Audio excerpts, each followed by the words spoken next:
Yes, it's possible to program a 2006-2011 Cadillac DTS transponder key yourself, even if you've lost all the original keys, but it's complex and requires specific tools.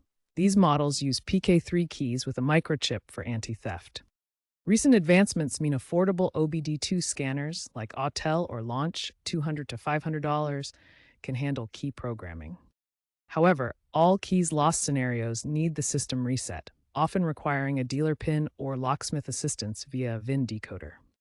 Cadillac no longer officially supports these models, so DIY is feasible for tech-savvy users with access to the ECU. Success rates hover around 70 to 80%. If you are not tech-savvy, then it is advisable to seek professional help from a locksmith or mechanic. The fundamental principle is synchronizing the new key's microchip with the vehicle's immobilizer.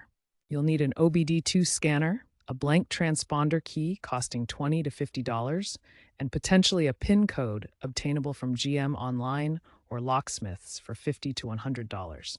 The process involves inserting the new key, cycling the ignition to the on position without starting until the security light flashes, and repeating. Or use forced learn mode that involves disconnecting the battery and using diagnostic commands. Challenges include model variations and the risk of no-start conditions.